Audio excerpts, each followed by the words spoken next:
إن الحمد لله نحمده ونستعينه ونستغفره ونعوذ بالله من شرور أنفسنا ومن سيئات أعمالنا من يهده الله فلا مضل له ومن يضلل فلا هادي له وأشهد أن لا إله إلا الله وحده لا شريك له وأشهد أن محمدا عبده ورسوله أما بعد. On remercie Allah, louange à Allah pour tout ce qu'il nous accorde comme bien, comme grâce, et on lui demande de déverser ses grâces et bénédictions sur le prophète Mohammed sallallahu alayhi wa sallam, sa famille, ses compagnons et tous ceux qui les ont suivis jusqu'au jour de la rétribution. Celui qu'Allah a guidé, personne ne peut l'égarer. Celui qu'Allah a égaré, personne ne peut le guider. Alors, chers frères, chères sœurs, nous sommes toujours dans le cadre de notre explication, n'est-ce pas, du livre d'Al-Hafiz ibn Hajar, qui est Nuzhat al-Nazar, fi tawdih al-Nukhbat al-Fikr, fi mustalah ahli al-Athar. Jaïd, Al-Hafiz ibn Hajar. Donc, nous sommes arrêtés sur, lorsque Al-Hafiz ibn Hajar est en train de nous parler du Khabar Ahad. Alors, il disait ici que le Khabar Ahad peut venir avec un nombre précis. Ça peut être plus de 3, ça peut être 1, ça peut être 2. Jaïd. Ensuite, il a dit wal murad bi qawlina an yarid bil ithnain bi ithnain, pardon. Il dit al murad bi qawlina an yarid bi ithnain an la yarid bi aqall minhuma fa in warada bi akthar fi ba'd al mawadi' min al sanad al wahid la yadur إذ الأقل في هذا يقضي على الأكثر يقضي على الأكثر. Al-Hafiz ibn Hajar rahimahullah, il dit ceci, que ce qui est voulu lorsque nous disons que ça peut être rapporté de 3, ça peut être rapporté de 2, il dit ce que nous voulons ici, c'est-à-dire que ça ne doit pas être rapporté par moins, lorsque nous disons que ça doit être rapporté par 2, bien ce qui est rapporté par 2 personnes, il dit ça veut dire quoi ici? Ce qui est voulu, c'est que ça ne doit pas être moins de 2. Ça ne doit pas être moins de 2. Il dit si ça vient avec plusieurs rapporteurs, donc plus de 2 par exemple, dans certains endroits de la chaîne de transmission, il dit ça n'empiète pas, il n'y a pas de problème ici. Car le plus petit nombre, c'est ce qui a le dessus sur le grand, c'est-à-dire c'est le plus petit nombre qui est considéré.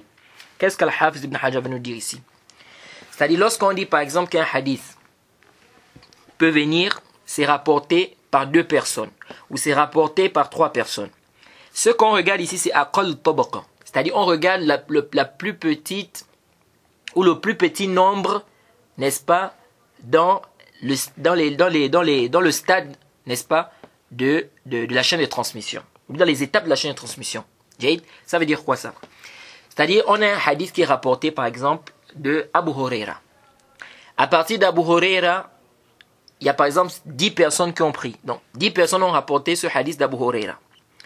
Des 10 personnes là, on a dans la chaîne de transmission une des personnes qui s'appelle, des 10 là, il y a une personne qui s'appelle Mohammed.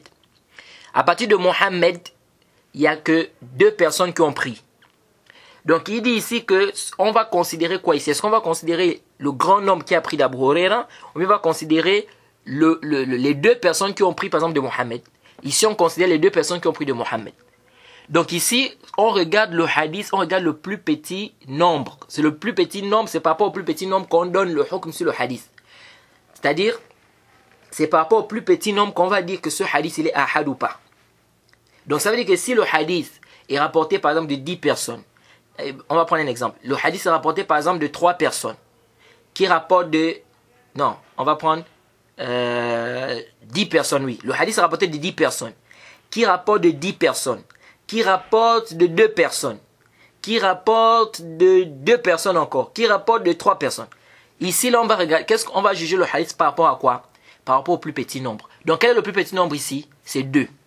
C'est 2. Donc, c'est par rapport à ce plus petit nombre-là qu'on va juger le hadith. Ça, c'est très important de comprendre. C'est ce qu'Al-Hafiz ibn Hajar veut nous dire ici. Donc, si on dit par exemple que ce hadith, il est mashhour. On a dit que le hadith mashhour, on va venir, on va parler de ça, Inch'Allah. Mais on avait déjà donné la définition. Le hadith mashhour, c'est le hadith qui est rapporté par 3 personnes ou plus, mais qui n'a pas atteint le degré du mutawatir, donc du hadith à caractère notoire. Alors, si on a par exemple un hadith qui est rapporté par 3 personnes, ce hadith, de ces 3 personnes-là, n'est-ce pas, il y a peut-être 10 personnes qui rapportent. Ici, là, quel est le chiffre qu'on va compter? Le hadith, on va dire que c'est un hadith quoi? Ou bien, de ces 3 personnes-là, il y a peut-être 20 personnes qui rapportent. Le hadith, on dit qu'il est quoi ici? Est-ce qu'on dit que c'est un hadith mutawatir ou bien on dit que c'est un hadith mashhour? Est-ce qu'on dit que c'est un hadith à caractère notoire ou bien on va dire que c'est un hadith mashhour, donc célèbre? Ici, on va dire que c'est un hadith mashhour. Pourquoi? Parce que ce qu'on regarde, c'est le plus petit nombre des gens qui rapportent ce hadith et non le plus grand nombre. C'est-à-dire c'est le plus petit nombre des gens qui rapportent le hadith. C'est par rapport à eux qu'on va donner la sentence sur le hadith. Est-ce que c'est un hadith mashhour? Est-ce que c'est un hadith mutawatir? Est-ce que c'est un hadith ahad ou c'est pas un hadith ahad? Je ne sais pas si vous avez saisi. Donc, quand on prend le hadith, si on voit que le plus petit nombre des gens qui rapportent ce hadith dans la chaîne de transmission, c'est 3, on dit que le hadith il est mashhour. Si le plus petit nombre c'est 2, on va dire que le hadith il est aziz, comme on va voir. Si le plus petit nombre c'est 1, on va dire que le hadith il est gharib, comme on va voir. Bi'iznillahi ta'ala. Donc ici, c'est le plus petit nombre qu'on regarde. C'est ce qu'Al-Hafiz ibn Hajar va nous faire comprendre ici. Ensuite, il dit Fal-awwal al-mutawatir. Al-mutawatir, ici, c'est quoi? C'est ce qui est rapporté, n'est-ce pas, comme on a dit, un grand nombre de personnes, n'est-ce pas, rapporté par un grand nombre de personnes, qui rapporte un grand nombre de personnes, dont la raison, n'est-ce pas, interdit habituellement de penser qu'ils se soient tous mis d'accord pour mentir, pour forger cette information. Et leur information, elle est mahsous, c'est-à-dire qu'ils ont entendu ou bien ils ont quelque chose qu'ils ont vu. Quelque chose de concret en fait. C'est pas un sentiment, un simple sentiment. Non, je pense que non. Il dit fal awwal al mutawatir. Donc il commence ici le mutawatir, donc l'information à caractère notoire. Wa huwa al mufid lil ilm al yaqini fa ukhrij an nadari ala ma yati taqriruhu bi shurutiha allati taqaddamat. Alors ici le cheikh nous dit quoi? Il dit ça implique la certitude. Le hadith qui est à caractère notoire, l'information à caractère notoire implique la certitude. Il dit on fait sortir, quelle est cette certitude? C'est la certitude yaqini. Et il dit on fait sortir de là an-nazari, donc la certitude qui est nazari. Il dit comme on va détailler avec des conditions qui ont déjà été citées. Ça veut dire quoi ça? C'est-à-dire la certitude là, les savants divisent en deux. Ils vont vous parler de certitude qui est daruri et une certitude qui est nazari. Ça veut dire quoi? Il y a une certitude qui est impérative, c'est-à-dire on n'a pas besoin de recherche pour ça. Comme le fait de dire quoi, que le ciel se trouve au-dessus de nous. Ça, on n'a pas besoin de faire un bahth, de faire une recherche pour savoir que le ciel est au-dessus de nous. Maintenant, on a une certitude qui s'acquiert après avoir fait des recherches. Après avoir fait un bahth, qui a besoin d'istidlal, qui a besoin d'arguments, n'est-ce pas, pour qu'on arrive à la certitude. Ça, ils disent que c'est nazari. Ils disent que c'est nazari. Alors donc, Al-Hafiz ibn Hajar dit le mutawatir, il implique le ilm al-yaqini. Donc, c'est-à-dire la certitude qui ne demande pas de quoi? Qui ne demande pas de faire un bahth ou bien une recherche. Il dit wal-yaqin huwa al-i'tiqad al-jazim al-mutabiq wa huwa al-mu'tamad أن خبر متواتر يفيد العلم الضروري وهو الذي يضطر الإنسان إليه بحيث لا يمكنه دفعه. Il dit nous avons le yaqin. La certitude ici, ce qui est voulu, c'est quoi? Une croyance, c'est la croyance, n'est-ce pas? Qui ne contredit pas quoi, ce qui est réel, qui ne contredit pas la réalité. Donc ça ne contredit pas le waqi'. Il dit c'est ce qui est considéré. Il dit le khabar mutawatir, ça implique la certitude impérative. Donc le ilm al-daruri. C'est-à-dire quoi? Le ilm al-daruri, la yahtaj ila nazar. On n'a pas besoin de réflexion, on n'a pas besoin d'un bahth pour ça. On n'a pas besoin de faire une recherche pour ça. C'est-à-dire lorsque l'information là arrive, directement on est convaincu que c'est vrai. On n'a pas besoin ici de faire encore un bahth. Bon, ça aussi, c'est pourquoi il dit ici, c'est ce que la personne est obligée, c'est-à-dire la personne est contrainte d'accepter. La personne ne peut pas rejeter ça. Ça aussi, fait une autre. Parce que le Coran, comme on a dit, les cours précédents, le Coran nous a été révélé, c'est-à-dire le Coran nous a été transmis, n'est-ce pas, c'est-à-dire c'est une information à caractère notoire. Mais malgré ça, il y a des gens qui doutent. Comme les koufars. Donc quand on dit ici que c'est une chose dont la personne est obligée, est contrainte d'accepter, la personne ne peut pas rejeter cela, ça c'est chez qui? C'est quelque chose. Pourquoi les gens qui viennent avec ce mabhas là, du ilm yaqini, ilm daruri, le khabar ahad là, il fait de ilm, il fait de zon, la majorité des savants dit comme ça, ceci, cela, ça c'est chez qui? C'est pourquoi c'est quelque chose de relatif en réalité. Pourquoi? Parce que ce qui est ilmi yaqini chez toi peut ne pas être chez l'autre. C'est-à-dire, toi tu vois que tu es convaincu. ça implique la certitude, cette information. Mais cette information peut ne pas impliquer la certitude. Donc quand vous dites le khabar ahad, l'information unique n'implique pas la certitude. Ça n'implique pas la certitude chez qui? Chez toi, chez vous. Donc, intabihu li hadha. Intabihu li hadha. Il y a d'autres qui disent le khabar ahad, en réalité, ça implique la certitude, mais s'il y a les qara'in, s'il y a des indices. Nous disons, s'il y a des indices, ça nous ajoute la certitude. Mais le khabar ahad lui-même, il implique la certitude. Il implique la certitude, c'est-à-dire l'information, que l'information nous vienne d'une personne, ou que l'information nous vienne d'un petit nombre de personnes, si c'est prouvé et que ces gens qui nous rapportent, ce sont des rapporteurs dignes de confiance, n'est-ce pas, que l'information est prouvée, ça implique la certitude. Qara'in, s'il y a des qara'in, ça ajoute la certitude, parce que la certitude n'est pas au même degré. La certitude augmente aussi. La certitude, elle augmente également. Et ici, et ça c'est l'avis de Ibn Hazm, parce qu'il y a un khilaf. Le khilaf se situe à quel niveau? Le khabar ahad, l'information unique.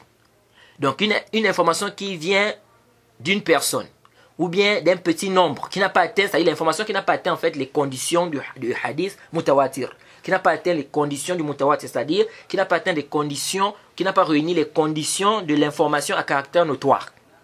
Cette information-là, est-ce qu'elle implique la certitude, ou bien elle implique la probabilité, c'est-à-dire c'est plus probable que ça soit vrai, mais on ne peut pas dire avec certitude que c'est ça. C'est-à-dire, c'est quoi ce mabhath?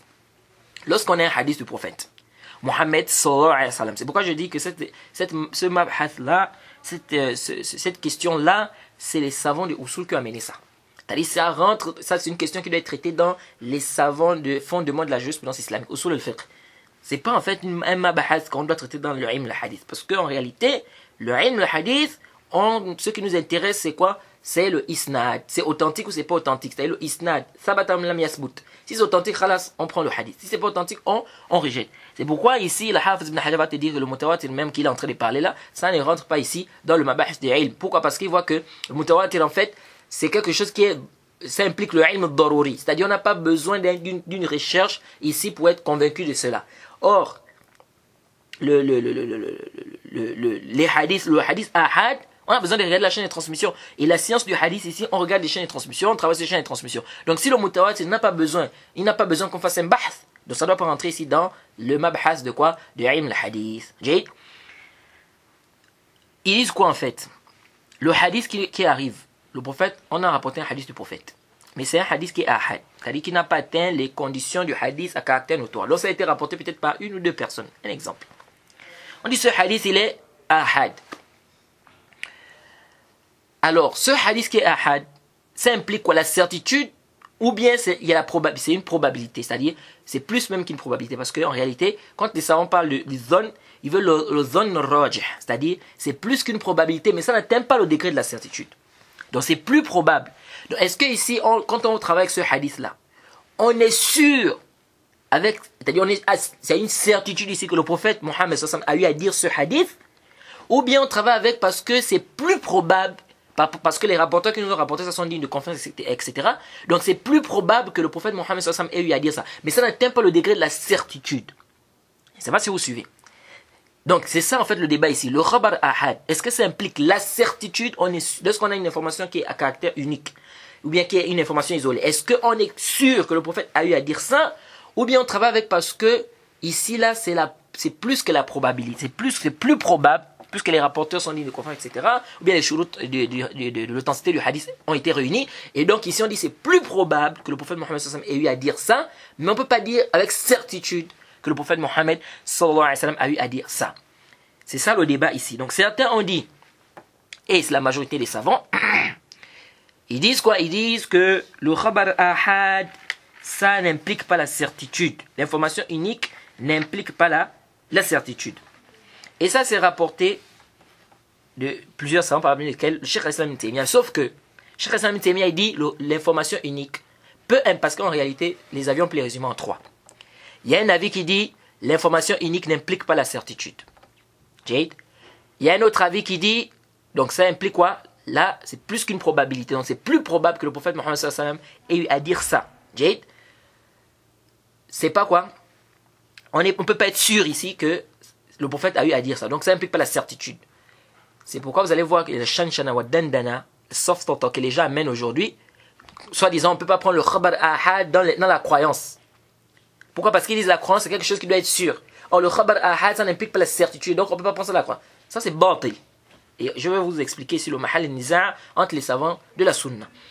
Donc premier on a dit, il y en a qui disent quoi? Que ça n'implique pas la certitude. Il y en a qui disent que ça peut impliquer la certitude s'il y a des indices. Comme le Cheikh Islam Ibn Taymiyyah. Il dit que ça peut impliquer la certitude s'il y a des indices. Et il y a d'autres qui disent que ça implique la certitude. Que l'information unique implique la certitude. Le Cheikh Islam dit dans le Minhaj al-Sunnah au tome 7 à la page 516 à 517, il dit wa khabar wahid la yufidu al-ilm illa bi qara'in. Illa bi qara'in. Il dit l'information à caractère unique, donc l'information unique n'implique pas le ilm, donc le savoir, la certitude, sauf s'il y a des indices. Wa qala Ibn Abd al-Barr. Ibn Abd al-Barr c'est un maliki. Le savant maliki qui est connu dans le Tamhid. Il a dit au tome 1 la page 7 à 8, il dit اختلف أصحابنا وغيرهم في خبر الواحد العدل هل يوجب العلم والعمل جميعا أم يوجب العمل دون العلم قال والذي عليه أكثر أهل الحذق منهم أنه يوجب العمل دون العلم وهو قول الشافعي وجمهور أهل الفقه والنظر. Donc Ibn Abd al-Barr dit nos compagnons ont divergé. Et d'autres, le khabar wahid, l'information d'une seule personne, ou l'information à caractère unique, de quelqu'un qui est digne de confiance, qui est juste, est-ce que ça oblige la certitude et la pratique ensemble, ou ça oblige juste la pratique sans la certitude? Il dit, l'avis qui est soutenu par la majorité, n'est-ce pas, c'est que ça oblige la pratique sans la certitude. Il dit, et c'est l'avis de l'imam Shafi'i et de la majorité des gens du fiqh et du nazar. L'imam al-Nawawi dans le Sahih Muslim, au tome 1, la page 132, il dit وَالَّذِي عَلَيْهِ جَمَاهِيرُ الْمُسْلِمِينَ وَأَصْحَابِ الْأُصُولِ أَنَّ الْخَبَرُ واحد الثقة حجة من حجج الشرع يلزم العمل به ويفيد الظن ولا يفيد العلم. Au point il a même dit وأما من قال أنه يفيد العلم فهو مكابر للحس فكيف يحصل العلم وإن يحتمل الغلط كيف يحصل العلم إن يحتمل الغلط والوهم والكذب وغير ذلك. L'imam Nawawi a dit quoi? Il dit la majorité des musulmans, parmi les compagnons, les tabi'in et ceux qui sont venus après, les fuqaha, les muhaddithin, les gens des usul, ils ont dit que le khabar, l'information d'une personne qui est digne de confiance ou l'information à caractère unique, c'est un argument dans la législation. Il est obligatoire de travailler avec ça. C'est un argument. On travaille avec, obligatoirement, c'est obligatoire de travailler avec. Il dit, ça n'implique pas la certitude. Ça implique quoi? La probabilité. Donc, plus qu'une probabilité, mais ça n'atteint pas le degré de la certitude. Il dit, ça n'implique pas la certitude. Il dit, quant à ceux qui ont dit que ça implique le ilm, donc le savoir, la certitude, ce qui est voulu par le ilm ici, ça on dit, c'est quoi? C'est le yaqin, la certitude. Il dit, quant à ceux qui ont dit que ça implique la certitude, il dit que ça, c'est quoi? C'est de l'orgueil.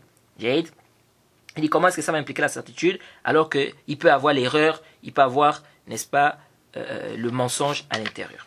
Et Al-Khatib al-Baghdadi aussi, il a écrit un livre aussi, il a mis Zikr Shubha man za'amana khabar wahid yujib al-ilm wa ibtaluhu. Il a mis un bab dans son livre que les ambiguïtés de ceux qui disent que l'information unique implique la certitude, n'est-ce pas, et l'annulation de cela. L'imam Sana'ani aussi, il a fait un rad à ceux qui disent que le khabar ahad, on ne doit pas travailler avec ça. L'information à caractère unique, on ne doit pas travailler avec ça. Il a fait le rad et ensuite, il a fait le rad à Ibn Hazm aussi, parce qu'Ibn Hazm, il est d'avis que le khabar ahad, l'information unique implique la certitude. Qara'in, pas qara'in, ça implique la certitude.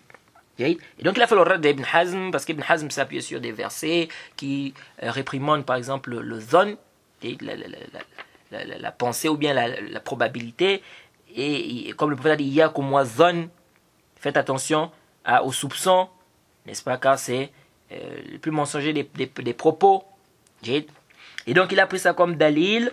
Ibn Hazm il a porté ce dalil pour dire qu'on ne doit pas se baser sur, on ne doit pas dire que le khabar ahad yufid zone, parce que ça veut dire qu'on travaille avec quoi? On travaille avec ce qui est ce qui est, c'est probable, c'est peut-être. Mais il n'y a pas de certitude ici. C'est-à-dire, c'est même pas, on va pas dire peut-être, mais on va dire, c'est plus probable que ça soit vrai, mais on ne peut pas affirmer avec certitude que c'est ça. Et donc, certains savants ont refuté, même Sona'ani, en disant que les versets qui nous parlent qui réprimandent le zone, ce sont des versets qui réprimandent le shak, le doute. Mais si on n'est pas dans le doute, on est dans, c'est-à-dire une probabilité, c'est plus qu'une probabilité en fait. Mais sauf qu'on dit que ça n'atteint pas le degré de la certitude. Et il a apporté d'autres versets aussi qui parlent du zone, machin, qui montrent que le zone aussi peut vouloir dire la certitude. Et aussi, ils ont rappelé quoi, que la législation nous permet de travailler avec quoi, avec le relabat zone, avec ce qui est plus probable. Même si on n'est pas convaincu que c'est, c'est-à-dire il n'y a pas de certitude, on ne peut pas affirmer avec certitude. Mais tout ça, ça veut dire quoi en fait? C'est pas, peut-être que certains sont un peu embrouillés là. Je vais vous résumer d'abord où se trouve le mahal et niza' pour que vous compreniez bien dans quoi on est ici. La vie qui est juste, déjà avant ça, la vie qui est juste, que nous trouvons juste, c'est quoi? C'est que le khabar ahad, l'information à caractère unique, si c'est prouvé, c'est authentique, ça implique la certitude. Qu'il y ait des indices ou qu'il n'y ait pas des indices. S'il y a des indices, alhamdoulilah, ça nous ajoute la certitude. Sinon, l'information à caractère unique, donc l'information qui est rapportée par une personne, ou deux, ou trois, ou un petit nombre, mais ça n'atteint pas le degré du mutawatir de l'information à caractère notoire, nous disons que cette information implique la certitude. On est convaincu, on est sûr que cette information, le prophète Mohammed sallallahu alayhi wa sallam a eu à dire cela. Et ça, c'est l'avis de Ibn Hazm. C'est l'avis de Daoud al-Zahiri. Et c'est une riwaya de l'imam Ahmed. C'est une riwaya de l'imam Ahmed. Donc, l'imam Ahmed a une riwaya de cet avis que l'information à caractère unique implique la certitude. Et quant à ceux qui ont rapporté ou ceux qui disent que l'imam Ahmed, il a une riwaya où il dit que l'information à caractère unique, ça implique le zone, ça n'implique pas la certitude, ça implique la probabilité, donc plus qu'une probabilité. Ça, c'est, comme a dit Ibn Qayyim, il a refuté ça. Il a dit ça, c'est pas juste, c'est daif. C'est pas prouvé que l'imam Ahmed a cet avis-là. Que l'imam Ahmed a cet avis-là. Donc, ça, c'est un avis, et c'est un avis de certains savants de hadith. C'est un avis de certains savants de hadith également, que quoi? Que l'information à caractère unique implique la certitude. Qui est des qara'in, qui n'est pas des qara'in, du moment où c'est authentique, c'est prouvé, khalas, ça implique la certitude. Et un autre avis, qui est l'avis de la majorité des savants, ils disent que ça n'implique pas la certitude, mais c'est plus qu'une probabilité. Donc c'est plus probable, que le prophète Mohammed sallam ait eu à dire ça. Mais est-ce qu'on peut être sûr? Ils disent que ça n'atteint pas le degré de la certitude. Ça, c'est un autre avis des savants. Un autre troisième avis des savants de la sunna toujours, ils disent quoi? Que l'information à caractère unique implique la certitude s'il y a des indices. S'il y a des indices, et on va voir, le chéri va détailler, il va parler de ça ici, Al-Hafiz ibn Hajar. S'il y a des indices, on dit que ça implique la certitude, sinon on dit quoi? Ça implique là, c'est plus qu'une probabilité, donc c'est plus probable que le prophète ait eu à dire cela. Maintenant, intabihuhuna. Les savants qui ont dit ça, les savants de la sunna, qui ont dit que le khabar ahad, ça n'implique pas la certitude, ils te disent que mais c'est obligatoire. Déjà, il faut retenir ça déjà. Tous les savants sont unanimes. Les savants de la sunna, qu'on travaille avec l'information unique si c'est authentique. Il est obligatoire de travailler avec l'information unique si c'est authentique. Si l'information est prouvée, que ça soit mutawatir, que ça soit pas mutawatir, les savants de la sunna sont tous unanimes qu'on travaille avec. C'est-à-dire c'est obligatoire de travailler avec. Ça, il faut comprendre. Parce qu'il y a des gens qui s'embrouillent ici. Ils n'ont pas su où se trouve le mahal et niza', où se trouvent les savants, où se trouve la divergence des savants, etc. Ils ont tout mélangé, ils ont apporté des paroles des gens des bid'a, ils ont mélangé ça ici. Non. Les savants de la sunna sont tous unanimes que le khabar ahad, l'information à caractère unique, on travaille avec si c'est authentique. La divergence, c'est qu'est-ce que ça implique cette information? Est-ce que cette information implique la certitude? Donc, est-ce qu'on va dire qu'on est sûr, donc à 100%, on est sûr que le prophète Mohammed sallallahu alayhi wa sallam ait eu à dire cette information, ou bien ici on se base sur, c'est plus probable du fait que ces rapporteurs sont dignes de confiance, ou bien que ça réunit les conditions de hadith authentique, et donc ici on dit c'est plus probable que le prophète Mohammed sallallahu alayhi wa sallam ait eu à dire ça, mais on ne peut pas dire avec certitude. Mais ça ne veut pas dire que c'est pas obligatoire de travailler avec, c'est obligatoire de travailler avec ça. Je ne sais pas si vous voyez. C'est là où se trouve la divergence. Donc la divergence des savants de la sunna se trouve à quel niveau? Pas au niveau de la pratique. Est-ce qu'on doit pratiquer, travailler avec ce texte ou pas? Non. La divergence se trouve au niveau de quoi? Au niveau de qu'est-ce que ça implique cette information? Est-ce qu'elle implique la certitude ou pas? Et ces savants-là disent quoi?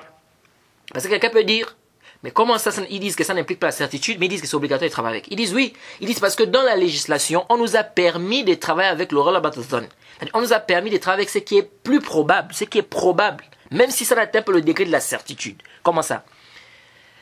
Lorsque l'islam nous demande de prendre 2 témoins dans, par exemple, quelqu'un, on va peut-être maintenant chez le juge, il y a un problème.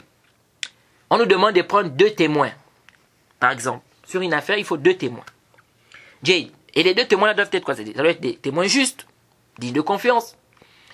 Mais est-ce qu'on est sûr, est-ce qu'on est sûr à 100% que ces 2 témoins-là ne peuvent pas se mettre d'accord pour mentir? Ils viennent témoigner sur une affaire. Est-ce qu'on peut être sûr à 100% que les 2 témoins-là, ils ne peuvent pas se mettre d'accord pour mentir? Ils peuvent se mettre d'accord pour mentir. Mais est-ce que ici c'est ce qui est plus probable? Non. Du moment où ils sont dignes de confiance, ce qui est plus probable, c'est qu'ils disent la vérité. Donc il dit ça n'atteint pas le degré de la certitude. Mais l'islam nous a demandé de travailler avec. Les 4 témoins, quand on parle de la fornication, le zina, on dit qu'il faut amener 4 témoins. Jade. Ces 4 témoins-là, est-ce qu'on peut être sûr qu'ils ne peuvent pas se mettre d'accord pour mentir que tel a fait le zina? Et ils s'arrangent, ils disent non, on dit que la maison était comme ça, la fenêtre était comme ça, il y avait telle couleur. Ils s'arrangent bien là entre eux. Parce que vous devez savoir que quand les 4 témoins, là, ceux qui viennent témoigner que tel a fait le zina, c'est pas comme ça on va appliquer. C'est pourquoi quand les gens voient des gens, oh non, l'islam, il faut fouetter, il faut lapider. C'est pas comme ça dans le désordre. Il y a des chouroutes, il y a des bobs, il y a des règles. C'est pas comme ça que le juge va appliquer. On va d'abord appeler les 4 là. Et on va leur poser des questions. Et si on se rend compte qu'il y a des contradictions dans ce qu'ils disent, ça veut dire quoi? Qu'il y a un mensonge. Si l'on dit non, la porte était ouverte, l'autre dit non, la porte n'était pas ouverte, non, la fenêtre était blanche, non, la fenêtre était noire. Ah, là, il y a un problème. Donc ici, ils disent quoi ceux-là, ces savants-là? Ils disent, par exemple, les 4 témoins. Est-ce qu'on peut être sûr à 100% qu'ils ne se sont pas mis d'accord pour mentir? Il y a une probabilité, même si cette probabilité, elle est faible. Elle est faible, Jade. Parce que le plus souvent, parce que quand on va poser des questions, ils vont donner la même information, la fenêtre était comme ça, on est venu comme ça, il y avait ceci, il y avait cela. Donc la probabilité, elle est faible. Jade. Donc on dit c'est plus probable qu'ils aient dit la vérité. Mais est-ce qu'on peut être sûr à 100% qu'ils ne se sont pas mis d'accord pour mentir? Ils disent non. Ils disent mais avec ça, l'islam nous a demandé de travailler avec. L'islam nous a demandé de travailler avec. Donc si les 4 témoins là, s'il y a 4 témoins qui confirment qu'ils ont vu, ils ont bien vu de leurs yeux comment le sexe de l'homme est rentré dans celui de la femme, parce que c'est ça aussi parmi les conditions. Il faut qu'il y ait vraiment, c'est-à-dire il doit voir ça. C'est pas seulement, non, on a vu 2 personnes sur le drap, sous le drap. Non, ça ne suffit pas. Jade. Donc ici, là, ils ont réellement vu ça. Jade. Ils ont réellement vu ça. Donc ici, là, est-ce que les 4 là ne peuvent pas se mettre d'accord pour mentir? Il y a une possibilité, mais cette possibilité est quoi? Elle est minime. Et donc on se base sur le c'est-à-dire on se base sur le zone roj, c'est-à-dire ce qui est plus probable, c'est qu'ils ont dit, parce qu'ils doivent être aussi dignes de confiance. Donc ce qui est plus probable, c'est quoi? C'est qu'ils ont dit là la vérité. Mais avec ça, l'islam nous a demandé de travailler avec. Est-ce que vous voyez? Donc ils disent le fait de travailler avec ce qui est plus probable, ça ne contredit pas, n'est-ce pas? C'est-à-dire c'est pas en contradiction, c'est pas parce que on dit que ça n'arrive pas au degré de la certitude que ça veut dire que c'est pas permis de travailler avec ça tant qu'on dit que c'est plus probable que ça soit comme ça. Jake, ils disent parce que dans l'islam, il y a des choses qui sont plus probables, c'est-à-dire on ne peut pas affirmer avec certitude que c'est ça, n'est-ce pas? Comme les 2 témoins, l'islam nous demande de prendre leur parole et pourtant il se peut qu'ils se mettent d'accord pour mentir. Mais malgré ça, l'islam nous oblige de travailler. S'il y a 2 témoins qui sont justes, qui ont fait un témoignage ici sur l'affaire, n'est-ce pas? On doit travailler avec ça. On doit travailler avec ça. Mais pourtant, on peut ne pas être sûr qu'ils sont quoi? Que c'est vrai, ils peuvent se mettre d'accord pour mentir. Ils disent donc ici, l'islam nous oblige de travailler avec ça, bien qu'on est quoi? Ça n'atteint pas le degré de la certitude, mais c'est plus probable. Même si on dit ici quoi? Que la probabilité, elle est quoi? Donc elle est très forte ici. Elle est très forte, la probabilité est très forte, mais ça n'atteint pas le degré de la certitude. Ils disent, l'islam demande de travailler avec ça. Donc ils disent, il n'y a pas de mal. Donc même si on dit que le khabar ahad, l'information à caractère unique, ça n'implique pas la certitude, cela ne veut pas dire qu'on ne doit pas travailler avec.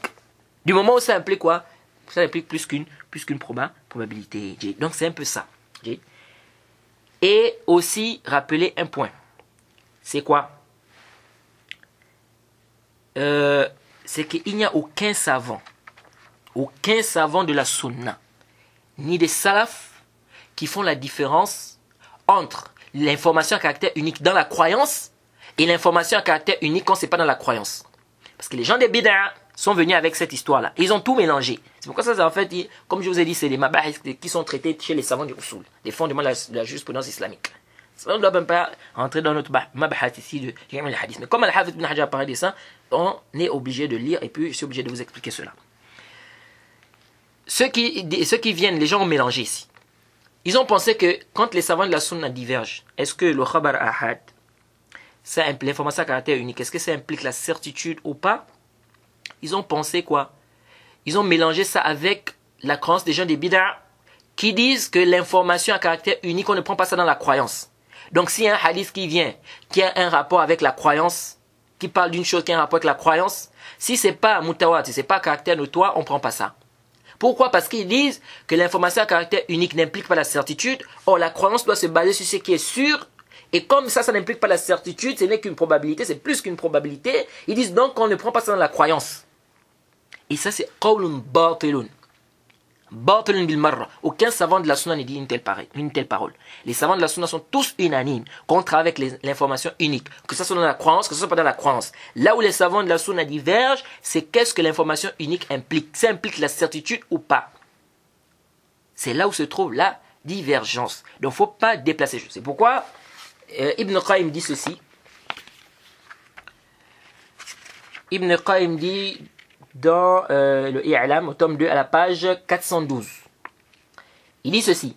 Il parle de ceux qui ont divisé, c'est-à-dire ceux qui ont divisé, ceux qui ont dit quand l'information unique vient dans la croyance, on ne prend pas, mais si ça vient dans les ahkam, du shara', on prend. Il dit وَهَذَا التَّفْرِقْ بَاطِلٌ بِإِجْمَاعِ الْأُمَّةِ.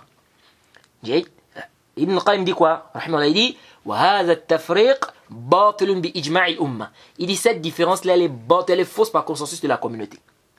Par consensus. C'est-à-dire cette division, il dit qu'on prend l'information ahad, l'information unique, si ça vient dans les ahkam, donc si on vient par exemple dans le halal, le haram, on prend. Mais si ça vient dans la croyance, ce qui est un rapport avec les i'tiqad de la croyance, le tawhid, ils disent là on ne prend pas. Parce que quoi, il faut la certitude et ça n'implique pas la certitude. Comme dit le Cheikh Al-Albani, ça c'est complètement bordé. Cheikh Al-Albani il dit quoi? Il dit ces gens-là qui font ça, cette différence-là, il dit ça c'est bordé. Pourquoi? Parce que même dans le halal et le haram, c'est la croyance. Dans le halal et le haram, c'est pas l'i'tiqad, c'est pas la croyance. C'est-à-dire quand toi tu dis que telle chose est haram, telle chose est halal, c'est pas une croyance, c'est-à-dire tu crois que c'est haram, tu crois que c'est halal. Donc ici c'est une croyance.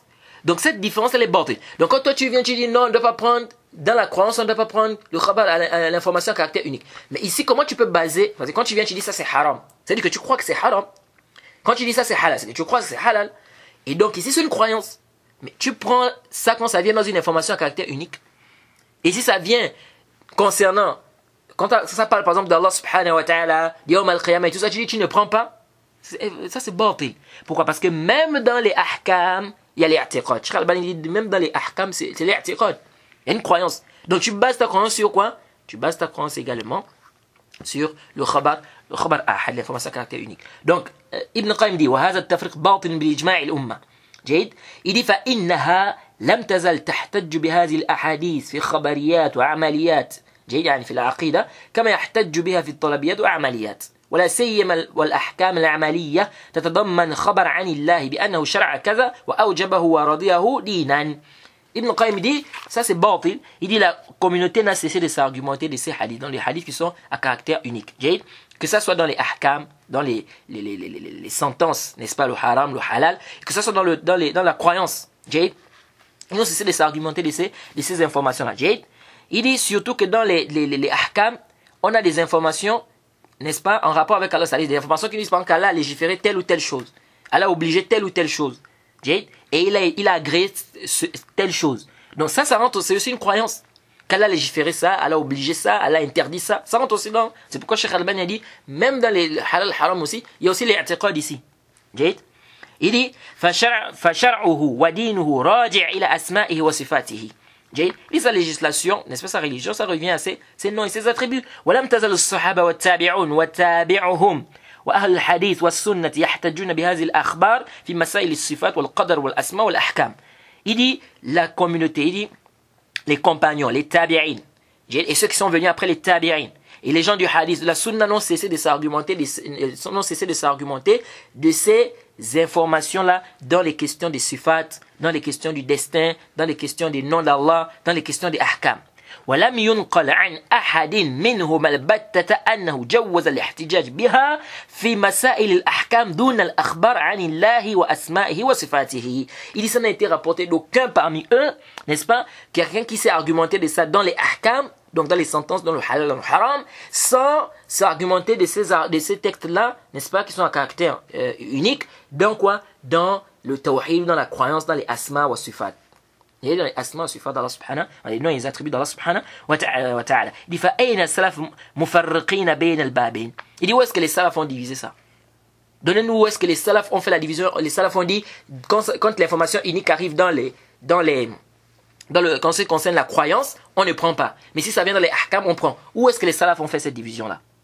Il dit, نعم سلفهم بعد المتأخر المتكلمين الذين لا عناية لهم بما جاء عن الله ورسوله وأصحابه. جيد. بل يصدون قلوب عن الاهتداء في هذا الباب بالكتاب والسنة وأقوال الصحابة. Il dit, oui, leurs salafs dans ça, ce sont quoi? Les dialecticiens, hein, les gens qui font les gens qui font la philosophie, donc les philosophes, ce sont eux qui sont venus avec ce tafriq là. Il dit ceux qui ne donnent pas d'importance à ce qui est venu, n'est-ce pas, d'Allah subhanahu wa ta'ala, de son prophète, ce qui est venu des compagnons du prophète Mohammed sallallahu alayhi wa sallam. Ils sont en train de faire quoi? Ils ferment les cœurs, n'est-ce pas, de la guidée qui est venue dans le kitab wa sunna et dans les paroles des compagnons. Il dit وَيُحِلُّونَ عَلَى آرَاءِ الْمُتَكَلِّمِينَ وَقَوَاعِدِ الْمُتَكَلِّفِينَ. Et ils font quoi? Ils orientent les gens, ils renvoient les gens, n'est-ce pas, aux opinions des dialecticiens, n'est-ce pas, des philosophes, n'est-ce pas, des gens qui rentrent dans la philosophie, n'est-ce pas, et aux qawaïd de ceux-là qui exagèrent. فَهُمُ الَّذِينَ يُعْرَفَ عَنْهُمُ التَّفْرِقُ بَيْنَ الْأَمْرَيْنِ. Ce sont, c'est-à-dire, cette séparation-là, elle est connue d'eux. C'est pas connu des savants de la sunna. De dire que non, dans les ahkam, on prend le khabar, l'information à caractère unique, l'information isolée, mais dans le tawhid, la croyance, on ne prend pas. Haza qawlun batil. Et il dit c'est connu de ces gens-là, des philosophes, etc. C'est pas connu des savants de la sunna, des salaf. Il dit wadda'u al-ijma' ala hadha at-tafriq. Il dit ils ont même prétendu qu'il y a un consensus sur cette division-là, en disant que c'est un consensus des savants, et que quoi, que ceux qui viennent dans le khabar, ceux qui viennent à caractère, l'information qui vient à caractère unique, donc l'information isolée, ici, ça, on ne prend pas ça dans la croyance, mais si ça, il faut, dans la croyance, on ne prend que ce qui est mutawatir. Il dit, ceux qui ont prétendu ce consensus-là, c'est quoi? C'est faux. Il dit, وَلَا يُحْفَظْ ما جعله إجماعا عن إمام من أئمة المسلمين ولا عن أحد من الصحابة والتابعين. Il dit, c'est pas connu, ça n'a pas été, n'est-ce pas, rapporté. Ce qu'ils ont considéré comme ijma, là, ça n'a été rapporté ni d'un imam parmi les imams des musulmans, ni un parmi les compagnons, ni un parmi les tabi'in. Donc ça, ce n'est pas connu des salafs. Ce n'est connu d'aucun savant, n'est-ce pas, de la sunna. Comme quoi, si l'information vient dans la croyance, on dit quoi? On dit que on ne prend pas, mais si ça vient dans les ahkam, on prend. Et là, j'avais écouté une fois ce Hassan et Hussein s'est égaré là, hein, et nous sommes toujours dans la réfutation. Nous sommes toujours en train de le réfuter. Bien évidemment, nous avons à boire arrêter pour le moment par rapport à certaines occupations. Mais on va reprendre, Inch'Allah. J'ai l'écouté une fois, il disait le khabar ahad, l'information à caractère unique, ou bien l'information isolée, lorsque ça vient et que c'est dans la croyance, il dit c'est un débat là-bas entre les savants. Le débat là, c'est chez qui? Chez quel savant? Les savants de la sunna ou bien les savants des bid'a? Chez les savants de la sunna, c'est pas un débat. Lorsque l'information vient, ou le hadith est authentique, même si c'est un hadith à caractère unique, ou bien c'est un hadith isolé, qui est rapporté par une personne, ou bien par un petit nombre, et que ça n'a pas atteint le degré du tawatur, n'est-ce pas? Ça n'a pas atteint le degré du hadith à caractère notoire. Ce hadith, on travaille avec ça. Il est obligatoire de travailler avec ça. Que ce soit dans la croyance, que ce soit pas dans la croyance. Il n'y a pas de tafriq. Le tafriq que vous apportez là, c'est vous qui vous êtes parti chercher ça chez les gens, chez les philosophes, chez les dialecticiens. C'est pas connu des salafs. C'est pas connu des salafs. Donc la parole ici d'Ibn Qayyim est plus que claire. Et le Cheikh Al-Albani, il a écrit aussi un bon livre, là où il a parlé de cette question-là, avec détail. Il a apporté le tafsil. c'est par rapport à cette mas'ala, l'information à caractère unique, est-ce que ça implique la certitude ou pas? La risala, le nom de la risala, c'est Al-Hadith Hujjatun bi nafsihi fil aqaid wal ahkam du Cheikh Mohamed Nasruddin Al-Albani, rahimahullah. Le nom de la risala, c'est Al-Hadith Hujjatun bi nafsihi fil aqaid wal ahkam. C'est-à-dire, le hadith est un argument lui-même dans la croyance et dans les ahkam. C'est une très bonne risala où il a détaillé ce sujet. Donc, ici, on dit quoi? Que ça, c'est pas connu des salafs, cette division. Donc, la divergence des savants se retrouve sur ce point-là. Est-ce que ça implique la certitude ou pas? Et comme on l'a dit, et vous avez vu ici, vous avez compris ici pourquoi ces savants-là ont opté pour cet avis. Et ceux qui disent ça, pourquoi ils disent ça? Les savants qui sont allés dans cet avis-là, quand on dit c'est la majorité des savants d'ailleurs, et on a dit que ça, l'avis-là n'est pas juste. L'avis qui est juste, l'avis des savants tels que l'imam Ahmed dans une riwaya, l'Ibn Hazm, Daoud al-Zahiri et certains savants des hadiths qui disent que l'information à caractère unique implique la certitude. Si ça vient avec des indices, ça augmente notre certitude, mais ça implique la certitude. Et parce que ceux qui ont dit ça, ils disent quoi? Ils disent parce que l'information d'une personne, yahtamil khata, il se peut qu'il y a l'erreur, puis il se peut qu'il se trompe. Vous voyez, c'est pas comme l'information de quelqu'un, par exemple, c'est-à-dire maintenant ta maison se brûle. Si une personne vient et te dit ta maison se brûle, une personne vient et te dit ta maison se brûle, est-ce que c'est comme si tu avais par exemple 20 personnes qui t'avaient dit ta maison est en train de se brûler? Tu es quelque part, tu ne sais pas. Une personne vient te dire ta maison est en train de se brûler. Est-ce que c'est comme quelqu'un qui vient, c'est comme si 20 personnes venaient te dire que ta maison est en train de se brûler? Où est-ce qu'il y a la certitude? C'est dans l'information d'une personne ou dans l'information des 20? Donc, c'est un peu ça, ils disent l'information d'une personne, il se peut qu'il se trompe. Par contre, quand il y a un grand nombre, l'ihtimal du khata est vraiment daif. C'est-à-dire, l'hypothèse que la personne se trompe ici est très faible parce qu'ils sont en grande quantité. Kullu hadha, nous disons, ça, c'est pas des dalils. Ça, c'est pas des dalils. L'information de la personne. Si la personne, c'est une personne qui est digne de confiance. Ici, on dit que ça implique la certitude. Cheikh Abdelaziz bin Baz, il t'a dit, le Cheikh al-Islam Taymiyyah a dit ceci. Tu dis non, comme c'est le Cheikh bin Baz, il est seul, il m'a apporté cette information. Bon, c'est plus probable que ça soit vrai. Mais c'est pas avec certitude. Je ne peux pas affirmer avec certitude que c'est vrai. Ou bien Cheikh Abdel Bukhari, ou bien je sais pas, Cheikh Al-Albani, ou bien Cheikh Ibn Uthaymin. Il te dit, tel Cheikh a dit telle chose. Ou c'est dans tel livre. Ou Cheikh Al-Islam Taymiyyah a dit ceci. Ou même l'imam Malik, prenons les anciens. L'imam Malik qui te dit, Zuhri a dit ceci. Toi, tu dis, bon, c'est plus probable que ça soit vrai. C'est plus probable que ça soit vrai. Mais je ne peux pas être sûr. Est-ce que c'est comme ça que tu peux te comporter? Donc, on dit si la personne est digne de confiance, la personne rapporte l'information, même si la personne est seule, ça implique la certitude. Ça implique la certitude. Quand on fait des dires qui se peut que, parce qu'une personne peut faire l'erreur, donc comme la personne peut faire l'erreur, donc on ne peut pas dire que ça implique la certitude. Par contre, quand l'information a caractère notoire, tout ça, nous disons, ça c'est quoi? C'est pas quoi? C'est pas des dalils. C'est pas des dalils. Pourquoi? Déjà parce que ça c'est, les ihtimalat que vous avez porté là, c'est des ihtimalat khayaliya. C'est des hypothèses illusoires. Où est le dalil que la personne s'est trompée? Une personne est digne de confiance, elle apporte l'information. Tu dis non, ça n'implique pas la certitude. Mais il y a quoi ici? On dit c'est plus comme il est digne de confiance, on dit c'est plus probable. Et l'islam nous permet de travailler avec les informations qui sont plus probables. Donc on travaille avec ça parce qu'il n'y a pas de mal. Mais ici, est-ce qu'on peut être? Et on dit tout ça, on n'a pas besoin de ça. Tant que la personne est digne de confiance, la personne rapporte l'information. Ici, on fait quoi? On est sûr de cette information. Maintenant, si on a des indices qui peuvent nous faire douter, ça c'est autre chose. Ça c'est autre chose. Mais la base, l'information de la personne qui est digne de confiance, son information, c'est une information qui est quoi? Qui est sûre. Et dire ici que ça n'implique pas la certitude, ça n'implique pas la certitude chez qui? Ça n'implique pas la certitude chez toi, c'est pas chez tout le monde. Donc, il y a des savants qui voient que cette information implique la certitude. Donc, c'est pas parce que ça n'implique pas la certitude chez certaines personnes que c'est un dalil pour dire que l'information en elle-même n'implique pas la certitude. Donc, et venez dire l'erreur ici. L'erreur aussi, on peut trouver 20 personnes, c'est des menteurs par exemple. Ils rapportent une information. Et une seule personne qui est digne de confiance qui ramène l'information. Ici, on va prendre l'information de qui? On prend l'information des 20 personnes, mais on peut prendre l'information de la personne qui est seule. On prend l'information de celle qui est seule. Pourquoi? Parce que cette information, elle est quoi? Elle émane de quelqu'un qui est digne de confiance. Par contre, ceux-là, ce sont des menteurs. Donc même s'ils sont nombreux aussi, ça peut aussi impliquer quoi? Ça peut impliquer aussi ça peut ne pas du tout impliquer la certitude. Donc ici, venir dire que l'information à caractère unique, on dit que ça n'implique pas la certitude parce qu'il se peut qu'il y a le wahm, il y a l'erreur et tout ça, ça ce sont des ihtimalat khayaliya, n'est-ce pas, où il n'y a pas de quoi, il n'y a pas de dalil.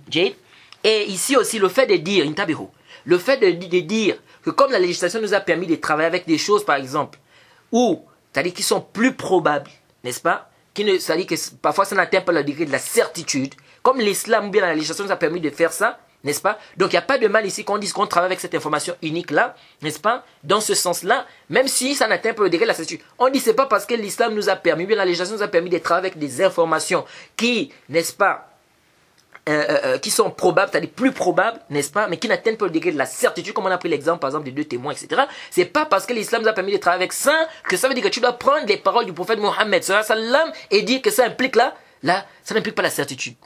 Donc c'est pas ça, c'est pas un dalil.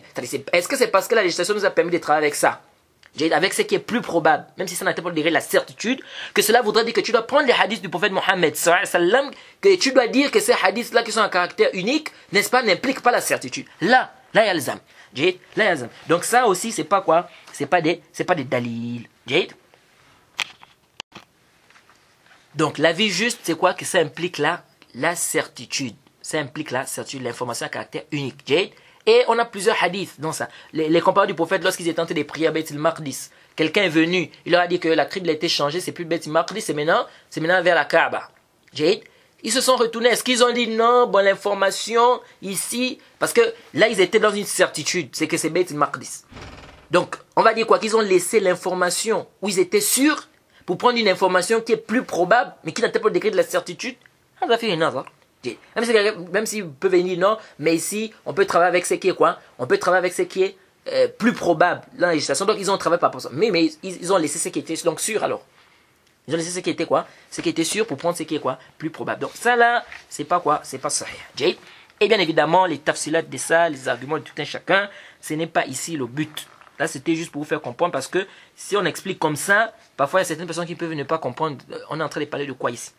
Sinon, ça c'est des mabahith qu'on traite dans le livre des usul al-fiqh, les fondements de la jurisprudence islamique. Et peut-être si Allah nous donne une longue vie, si Allah nous facilite, peut-être quand on va rentrer, quand on va expliquer, n'est-ce pas, un livre des usul, n'est-ce pas, on va revenir sur cette question en détail avec les arguments tout un chacun et tout. Mais retenez que la vie qui est juste, la vie que nous trouvons juste au A'lam, c'est la vie d'Ibn Hazm, la vie de Daoud al-Zahiri, la vie de l'imam Ahmed dans une riwaya et la vie de certains savants de hadith. C'est quoi? C'est que l'information à caractère unique implique la certitude, contrairement à la vie de la majorité des savants. Ça implique la certitude, que ça vienne avec des Qur'an ou pas, la base c'est que ça implique la certitude. Si l'information nous vient, n'est-ce pas, d'une personne ou de deux ou de trois, tant que l'information est prouvée, c'est authentique, ça réunit les conditions, nous disons que c'est authentique, on croit, on travaille avec ça et ça implique la certitude. On est sûr que le prophète Mohammed sallallahu alayhi wa sallam a eu à dire, a donné cette information. Et le fait que la législation nous a permis de travailler avec ce qui est plus probable, ce n'est pas un dalil pour venir rendre maintenant les hadiths du prophète Mohammed sallallahu alayhi wa sallam, n'est-ce pas, min qabil hadha. Il dit que ça n'implique pas la certitude, mais ça implique le zon. Hadha al-kalam, laysa bis-sahih al-battata. Et c'est ce, quand tu regardes même le amal des salaf, c'était ça. L'information authentique, une fois c'est authentique, ils travaillent avec, ils croient, n'est-ce pas? Maintenant, venir dire ici que non, ils ont travaillé avec ce qui était Ghalabat al-Dhan, ils ont travaillé avec le Dhan al-Rajih, ils ont travaillé avec ceci. Kullu hadha laysa bis-sahih. Ensuite, le Hafiz ibn Hajar continue, il dit wa qila la yufidu al-ilm illa nazariyan. C'est pourquoi vous allez voir que dans les livres de Usul, il y a beaucoup des paroles, n'est-ce pas, en rapport avec la falsafa qui rentre à l'intérieur. C'est pourquoi les livres des usul, il faut faire très attention. Il faut vraiment choisir le bon livre. Il faut vraiment que c'est un livre des savants de la sunna qui est expliqué et tout. Parce qu'après, vous allez trouver dans beaucoup de livres des usul, il y a des ilm al-kalam qui est rentré dedans, les paroles des dialecticiens, les paroles de certains philosophes, c'est des trucs qui t'amènent dans des philosophies. C'est subhanallah. Or, la chose est très simple et claire. Okay? Il dit il y a certains qui ont dit que l'information à caractère unique n'implique pas le savoir, la certitude, n'est-ce pas, sauf nazariyan. Nazariyan, c'est-à-dire on a besoin de faire une recherche. C'est-à-dire, il y a certains qui ont dit l'information à caractère unique peut impliquer la certitude, mais ça n'implique que le ilm wa ilm nazari. Le mutawatir, pardon, qu'est-ce que je dis même? le mutawatir, c'est-à-dire l'information à caractère notoire. Il dit, il y a certains qui ont dit que ça implique la certitude, mais c'est la certitude qui est nazariya. Parce qu'il y a deux, on a dit il y a deux certitudes dont les savants ont, ces savants ont détaillé ici. Il y a une certitude qui est daruri. Daruri, c'est-à-dire quoi? Que on n'a pas besoin de faire un bahth, on n'a pas besoin de faire une recherche. C'est une certitude, dès que tu as l'information, dès que tu as la chose, directement tu sais que c'est ça, tu es sûr de ça. Sans recherche. Comme on a dit, comme le fait de dire que le ciel est au-dessus de nous. Maintenant, il y a une certitude qui s'acquiert à travers quoi? La recherche, le bahth. Il faut l'istidlal, il faut le dalil. Si par exemple on dit le paradis se trouve au ciel. Le paradis se trouve au-dessus de nous. Regardez où le dalil. Ici on dit le dalil, c'est qu'il y a plein de dalils comme quoi le paradis est sous le trône d'Allah subhanahu wa ta'ala. Donc c'est un dalil que c'est au-dessus. C'est pas comme si on va dire le ciel au-dessus de nous. Ça là, est-ce qu'on a besoin d'un istidlal, on a besoin d'un argument, on a besoin... Ça c'est clair. Donc il dit, il y en a qui ont dit quoi? Ça implique la certitude. Donc le mutawatir, le khabar mutawatir, donc l'information à caractère notoire implique la certitude, mais une certitude qui est quoi? Nazarin. C'est-à-dire ça nécessite d'abord quoi? Une recherche, un bahth. Walay sabishay. Donc le Hafiz ibn Hajar, il voit que ça c'est pas juste, la vie là. Lui il voit que l'information à caractère notoire, ça implique la certitude daruri. C'est-à-dire, on n'a pas besoin d'istidlal, d'arguments pour ça. C'est clair, c'est connu. Comme il a dit ici, c'est une certitude, c'est-à-dire c'est une chose où la personne est obligée de croire et elle ne peut pas repousser ça, elle ne peut pas rejeter cela.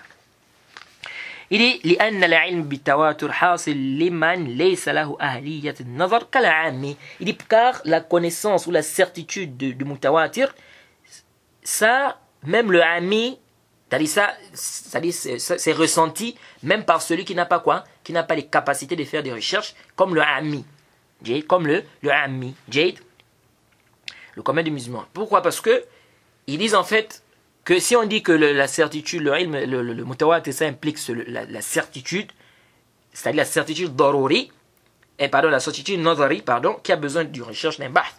Ils disent ça veut dire que personne ne va avoir, parce que même le ami, parfois il a la certitude, n'est-ce pas, dans des informations. Il n'a pas fait le bahth, il n'a pas fait la recherche, etc. Ils disent donc, ça veut dire quoi? Ça veut dire que le khabar mutawatir, l'information à caractère notoire, ça implique la certitude daruri, c'est-à-dire ce n'est pas une certitude où on a besoin de faire un bahth. Il dit إذ النظر ترتيب الأمور معلومة أو مظنونا يتوصل بها إلى علوم أو ظنون وليس في العامل الأهلية لذلك ولو كان نظريا لما حصل لهم. جيد. Il dit quoi? Il dit que car le nazar, la recherche, ça demande beaucoup de choses, ça demande de ranger des choses, n'est-ce pas, des connaissances, ça demande un bahth, une recherche, il faut connaître ceci, il faut connaître cela. Il dit tout ça là, le ami n'a pas tout ça. Il dit il n'a pas tout ça. Il dit si c'était comme vous dites, il dit donc le ami ne devait même pas voir la certitude, n'est-ce pas, même dans le mutawatir. Tout ça, comme je vous ai dit, c'est des trucs qui, on n'a pas normalement besoin de ça ici dans l'ilm al-hadith. C'est des choses qui rentrent dans les mabahith, des questions des gens, n'est-ce pas, des usul. Et les sahaba, les compagnons ne rentraient pas dans ces choses-là. Khabar ahad, il fait de dhan, il fait de l'ilm, tout ça là, on n'en a pas besoin. Nous disons que l'information à caractère unique, si c'est authentique, khalas, il fait de l'ilm, ça implique la certitude, on est sûr, on est convaincu, le prophète Mohammed sallallahu alayhi wa sallam a dit cela, on travaille avec ça. Maintenant, si on a des indices, des dalils qui montrent que l'information n'est pas authentique ou bien qu'il y a un doute, etc., ça c'est une autre mas'ala là-bas. Il dit ولاح بهذا التقرير الفرق بين العلم الضروري والعلم النظري. جيد. إذ الضروري يفيد العلم بلا الاستدلال والنظري يفيده ولكن مع الاستدلال على إفادته وأن الضرورية يحصل لكل سامع والنظرية لا يحصل إلا لمن فيه أهلية النظر. جيد. Il dit donc de là on arrive à faire, il dit de là vous voyez donc la différence entre le ilm, la certitude impérative, donc daruri, et le ilm nazari, donc la certitude qui est nazari. Il faut savoir qui est nazari. C'est-à-dire le nazari, pour arriver à cela, il dit quoi? Il dit le daruri, ça implique la certitude, le ilm, la connaissance, la certitude, sans istidlal. On a dit que ce qui est voulu par le ilm ici, c'est le yaqin. Ça implique la certitude sans dalil. On n'a pas besoin de faire un istidlal, on n'a pas besoin de s'argumenter ici. Ça implique directement la certitude. Par contre, le nazari, il dit yufiduhu lakin ma'al istidlal al-ifada. Il faut quoi? Il faut s'argumenter. Et ça nécessite quoi? Un dalil. Jade. Wa ana daruri yahsul li kulli sami'in. Il dit le daruri, l'information, la certitude impérative là, tout celui qui entend ça, il a la certitude de ça. contrairement au nazari. Le nazari, donc la certitude qui est nazari, la certitude qui est daruri impérative, on a dit quoi? On n'a pas besoin d'un dalil, d'un argument pour ça. Quand je dis le ciel est au-dessus de nous, il dit toute personne qui entend le ciel au-dessus de nous, il est convaincu le ciel au-dessus de nous. Il n'a pas besoin de faire un bahth, une recherche. Bon, est-ce que ce qu'il a dit est vrai? Est-ce que moi-même je dois regarder la boîte avec mes yeux? C'est connu. Jade. Par contre, le nazari, on a besoin de faire le bahth. C'est pourquoi il dit le nazari, ça, la certitude du nazari, c'est par rapport à quoi? Il dit, elle s'acquiert que par celui qui, quoi, qui a les capacités de faire le bahth, la recherche, etc. Il dit وإنما أبهمت شروط التواتر في الأصل لأنه على هذه الكيفية ليس من مباحث علم الإسناد. Hafiz ibn Hajar dit, il dit je n'ai pas donc détaillé ici les shurut, les conditions du tawatur. Donc il n'a pas fait un sharh détaillé des conditions du tawatur. Il dit pourquoi? Il dit parce que de cette manière-là, donc la manière dont nous avons expliqué le tawatur ici, il dit ça fait pas partie des questions qui ont un rapport avec le ilm al-isnad, qui est la science du isnad, de la chaîne de transmission. Pourquoi? Parce que la science de la chaîne de transmission, les sciences de la chaîne de transmission, ça concerne quoi? Le siha et le da'f. Parce que le Hafiz ibn Hajar, il voit quoi? Il voit que le mutawatir implique le ilm al-daruri. Donc c'est une certitude daruri. On n'a pas besoin de faire un bahth, on n'a pas besoin de chercher. Il dit, si on voit ça ici, ça veut dire, si on prend ça, ça veut dire quoi? Ça veut dire que on n'a pas, ça ne fait pas partie des mabahis de isnad. C'est-à-dire ça ne doit pas rentrer ici dans des questions de isnad. Il dit, c'est pourquoi je ne suis pas rentré dans les tafsilat, dans les détails de ces conditions-là. Il dit, le isnad, on cherche à savoir est-ce que c'est authentique ou c'est pas authentique. On a besoin de faire un bahth, une recherche. Or, on a dit que le khabar mutawatir, il fait de l'ilm daruri. C'est une information, n'est-ce pas, c'est une certitude quoi, impérative. Donc, on n'a pas besoin de quoi? On n'a pas besoin de faire un bahth. Il dit, إذا علم الإسناد يبحث فيه عن صحة الحديث أو ضعفه ليعمل به أو يترك من حيث صفات الرجال وصيغة الأداء والمتواتر لا يبحث عن رجاله بل يجب العمل به من غير بحث. Donc le Hafiz ibn Hajar dit car le ilm al-isnad, la science du isnad, on cherche quoi? C'est-à-dire cette science-là, on doit chercher. C'est-à-dire ce qui est voulu dans cette science, c'est de connaître sihhat al-hadith ou da'fi. Est-ce que le hadith est authentique ou pas? Pour qu'on puisse travailler avec ou bien pour qu'on puisse délaisser cela. Par rapport à quoi? Par rapport aux critères qui se renferment ou bien les critères qu'on trouve sur les rapporteurs de la chaîne de transmission. S'ils ont les critères, n'est-ce pas, qui rendent le hadith authentique, on authentifie le hadith. S'ils n'ont pas les critères, on rend ça da'if. Il dit wasirat al-ada, n'est-ce pas, les termes qui sont utilisés également lors de la transmission du hadith. Donc le ilm al-isnad s'occupe de ça. La science du isnad s'occupe de ça. De savoir, n'est-ce pas, est-ce que le hadith est authentique ou pas, afin qu'on travaille avec ça ou pas. Et ceci repose sur quoi? Sur les sifat, les critères qu'ont les rapporteurs qui rapportent cette information. Et également les termes qu'ils utilisent lors de la transmission de cette information. Le mutawatir, l'information à caractère notoire, n'est-ce pas? On n'a pas besoin de chercher ça, c'est-à-dire on ne recherche pas ici, on ne fouille pas sur les rapporteurs. Il faut obligatoirement qu'on travaille avec ça. On n'a pas besoin de faire un bahth. Bien évidemment, le Hafiz ibn Hajar, le zahir, c'est qu'il est en train de parler ici du khabar mutawatir de manière âme. Sinon, si c'est par rapport au hadith du prophète, pour qu'on dise que le hadith soit authentique, il faut qu'on fasse le bahth. Il faut qu'on regarde la chaîne de transmission, il faut qu'on regarde quoi? Les asanid. Là, il parle ici des akhbar amma. Qui l'éti afad al-aim al-daruri. Parce qu'ils disent quoi? Ils disent que le fait qu'il y ait trop de chaînes de transmission, on n'a plus besoin de faire le bahth. On n'a plus besoin de faire quoi? Le bahth. Pourquoi? Parce que ça implique ici le doro, c'est-à-dire la certitude quoi? Impérative. Mais comme on a dit ici, ça c'est quoi? Ça c'est la vie là n'est pas, c'est pas sahih. La vie qui est juste, n'est-ce pas? C'est quoi? C'est que le khabar ahad yufid de l'ilm comme le khabar mutawatir yufid de l'ilm.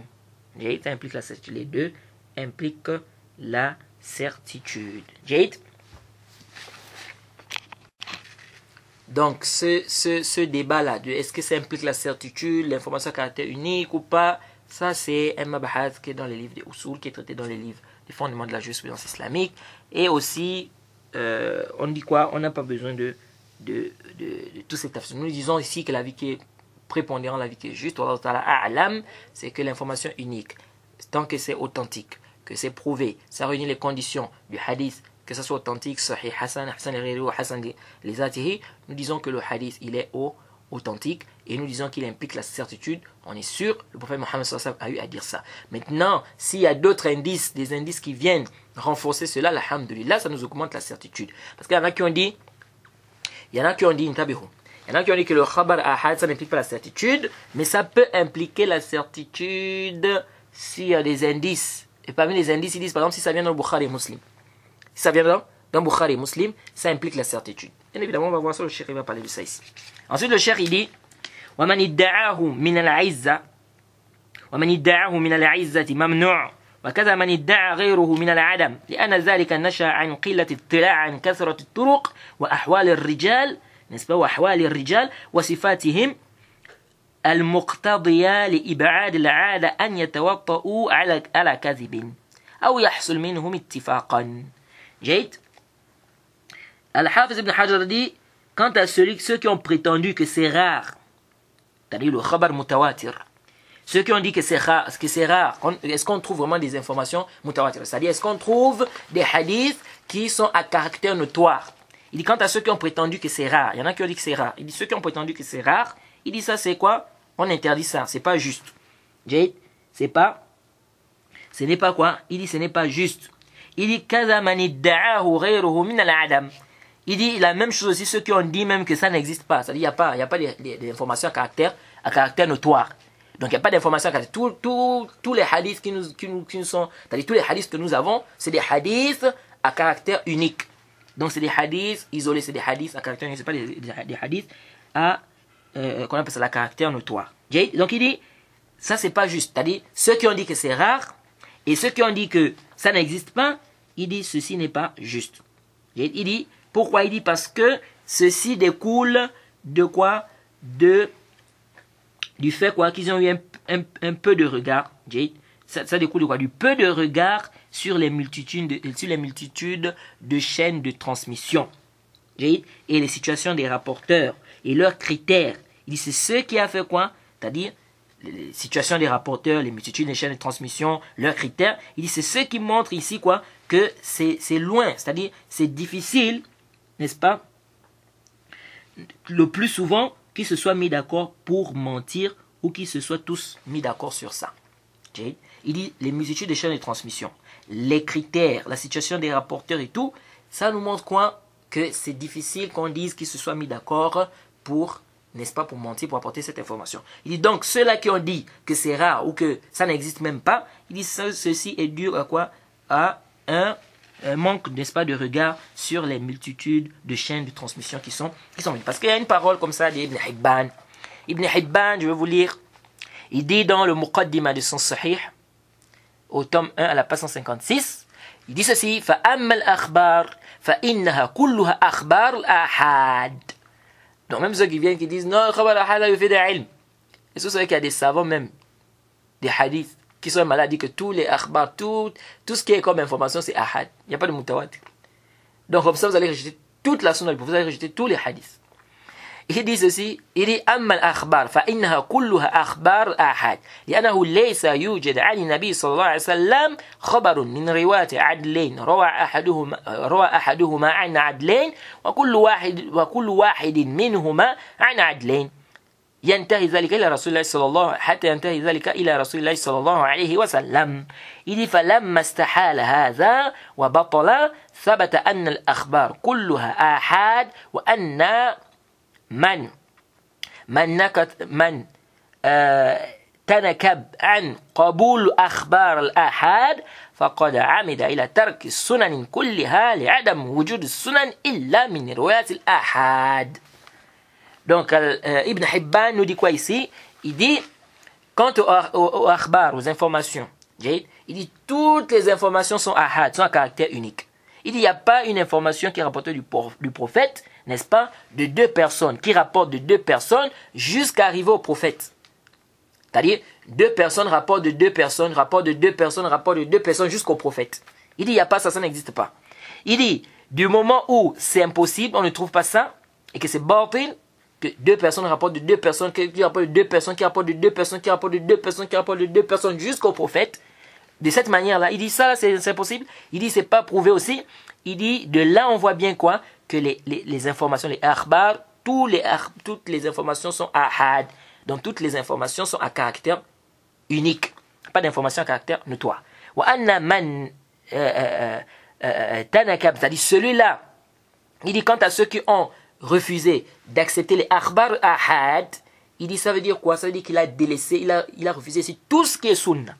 Il dit car, il a laissé tout ce qui est sunna. Il dit car quoi? Il dit parce qu'il n'y a pas, n'est-ce pas, dans les sunan, il n'y a pas dans les sunan des informations, si ce n'est des informations à caractère notoire. Si ce n'est des informations à caractère notoire. Donc c'est comme c'est le Hafiz ibn Hajar, quand il dit ici, ceux qui ont dit que c'est rare, c'est pas juste. Et ceux qui ont dit, c'est la même manière, la même chose aussi, ceux qui ont dit que ça n'existe pas, c'est comme si le Hafiz ibn Hajar ici veut faire un rad à qui? À ces savants qui ont dit ça, comme Ibn Hibban. Bien évidemment, Ibn Hibban, est-ce qu'il a voulu ici rejeter le fait qu'il y ait réellement des informations à caractère notoire? Ou bien ici, il est en train de parler ici des sifa, c'est-à-dire des critères, n'est-ce pas, de hadith. Est-ce qu'on a des hadiths qui nous viennent deux personnes, rapport de deux, jusqu'au prophète, ou il est en train de vouloir ici dire qu'il n'y a pas des informations, n'est-ce pas, khabar ahad, mais il y a des paroles des savants par rapport à cela. Bref, ce qui nous intéresse ici, c'est quoi? C'est que cette parole n'est pas juste. Cette parole d'Ibn Hibban, ce n'est pas sahih. C'est-à-dire, ici, là, dire qu'il n'y a pas de khabar ahad. Si on prend ici ce sens-là, en disant qu'il n'y a pas de khabar ahad, il n'y a pas de khabar, pardon, mutawatir, pas d'information à caractère notoire, ça c'est pas sahih. Il y a plein de hadiths qui sont venus à caractère notoire. Al-Hafiz al-Suyuti, il a écrit un livre, hein, il a regroupé des hadiths qui sont venus à caractère notoire, hein, qu'il a nommé Qatf al-Azhar al-Mutawatira fi al-Akhbar al-Mutawatira. Et aussi d'autres même qui ont écrit aussi d'autres livres, n'est-ce pas, pour regrouper des informations. Et il a rapporté plus de 300 hadiths à l'intérieur. Plus de 300 hadiths, n'est-ce pas, à caractère notoire. Évidemment, ces hadiths aussi, il y a des paroles, on peut dire aussi des choses sur ça. Il y en a qui sont tentés, il y en a qui ont des problèmes et tout. Mais il a rapporté plus de 300 hadiths.